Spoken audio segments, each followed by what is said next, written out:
Praise the lord. క్రీస్తునందు ప్రియులారా, మన ప్రభువును రక్షకుడైన క్రీస్తు యేసు వారి శ్రేష్టమైన పరిశుద్ధ నామములో మీ అందరికీ శుభాలు తెలియజేస్తా ఉన్నాను. బాగున్నారా ప్రియులారా? దేవుడు మనలను ప్రేమించి మరొక నూతనమైన దినాన్ని మన జీవితంలో అనుగ్రహించిన రీతిని బట్టి మీతో కలిసి నేను ప్రభుని స్తుతిస్తూ ఉన్నాను. నేటి ఉదయకాలపు దేవుని మాటలను జ్ఞాపకం చేసుకుని ఉందామా? పరిశుద్ధ బైబిల్ గ్రంథము నుండి మొదటి సమూయేలు గ్రంథము 7వ అధ్యాయము 6వ వచనాన్ని జ్ఞాపకం చేసుకుందాం. వారు మిస్పాలో కూడుకొని నీళ్లు చేది యెహోవా సన్నిధిని కుమ్మరించి ఆ దినము ఉపవాసముండి యెహోవా దృష్టికి మేము పాపాత్ములమని ఒప్పుకొనిరి. క్రీస్తునందు ప్రియులారా, దేవుడు తెలియజేస్తున్నటువంటి ఒక శ్రేష్టమైనటువంటి మాట ఏంటనంటే, వారు యెహోవా సన్నిధిని కూడుకుని నీళ్లను కుమ్మరించి వారు తమ జీవితాల్లో దేవునికి వ్యతిరేకంగా చేసినటువంటి పాపాన్ని ఒప్పుకుని పశ్చాత్తాపంతో దేవుని సన్నిధిలో ప్రార్థన చేస్తున్నట్లుగా ఈ భాగంలో మనం చూస్తూ ఉంటున్నాం. దేవునికి వ్యతిరేకంగా ఇజ్రాయేలీలు పాపములో కొనసాగుతున్నంతసేపు కూడా వారి జీవితాల్లో అపజయాలను మనం చూస్తూ ఉన్నాం. వారి యుద్ధ భూమిలో అపజయాలు పాలవుతున్నట్లుగా మనం చూస్తూ ఉన్నాం.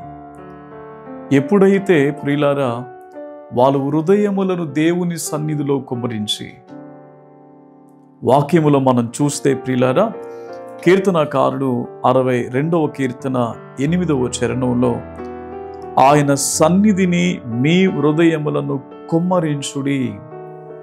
నీళ్లు కుమ్మరించుట అనగా హృదయములను కుమ్మరించుట. దేవుని సన్నిధిలో ప్రియులారా, మన హృదయములో ఉన్నటువంటి ప్రతి పాపమును మనం విడిచిపెట్టి దేవుని సన్నిధిలో దేవుని వాక్యము చేత మన హృదయాలను నింపుకున్నప్పుడు మన జీవితాల్లో విజయాలను చూడగలము అన్నటువంటి విషయాన్ని ఈ వాక్యం ద్వారా ప్రభు మనకు తెలియజేస్తున్నాడు.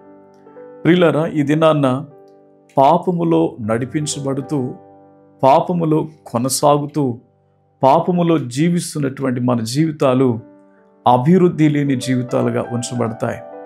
వాటమి పరిస్థితుల్లోనికి మన జీవితాలని నడిపించబడతాయి. ఈ వాగ్దానం దేవుడు మన జీవితాల్లో చేస్తూ ఉన్నాడు.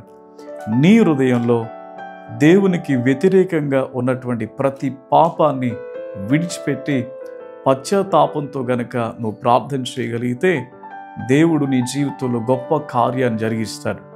ఎప్పుడైతే ఇజ్రాయేలీలు తమ పాపములను ఒప్పుకొని ఉన్నారో వారు ఫిలిష్తీయుల మీద జయాన్ని చూచినట్లుగా ఆ భాగములో మనం చూస్తూ ఉంటాం. ఈ అధ్యాయంలోనే మరొక మాట ఉన్నది. అయితే యెహోవా ఆధీనమున ఫిలిష్తీయుల మీద మెండుగా ఉరుములు ఉరిమించి వారిని తారుమారు చేయగా వారు ఇజ్రాయేలీల చేత ఓడిపోయిరి.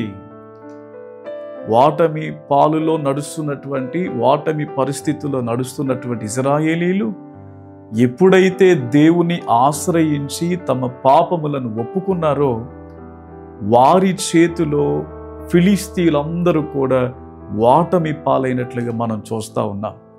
ఈ దినాన్ని నీ జీవితంలో ఎక్కడో దిక్కున ఓడిపోతా ఉన్నావు కాదు, నీ జీవితంలో ఎక్కడో దిక్కున వాటమి పాలైపోతా ఉన్నావు కాదు. దేవుడు నిన్ను జయ ఉత్సాహంతో ఊరేగించాలని ఆశపడుతున్నాడు. అయితే దేవునికి వ్యతిరేకమైనటువంటి ఆ పాపాన్ని విడిచిరా. నీ హృదయాన్ని దేవుని సన్నిధిలో కుమ్మరించి ఆయన ఆత్మచేత నింపబడినప్పుడు నీ జీవితంలో గొప్ప కార్యాన్ని చూస్తావు. అటువంటి కృప అనుభవాన్ని దేవుడు నీ జీవితంలో అనుగ్రహించునుగాక. ప్రార్థన చేసుకుందామా? దయగలిగిన తండ్రి, కృపగలిగిన దేవా, మీ మహోన్నతమైన నామాన్ని బట్టి మీకు కృతజ్ఞతలు చెల్లిస్తున్నానయ్యా. ఇజ్రాయేలుల జీవితాల్లో పాపము వారిని ఓటము పాలయ్యేటట్లుగా చేసిందయ్యా.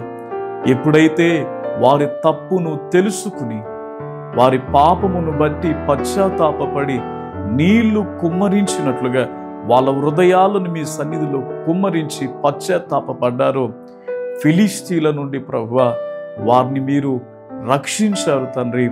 ఫిలిష్తీలందరూ వారి చేతిలో ఓటమి పాలేటట్లుగా మీ కృపను అనుగ్రహించారయ్యా.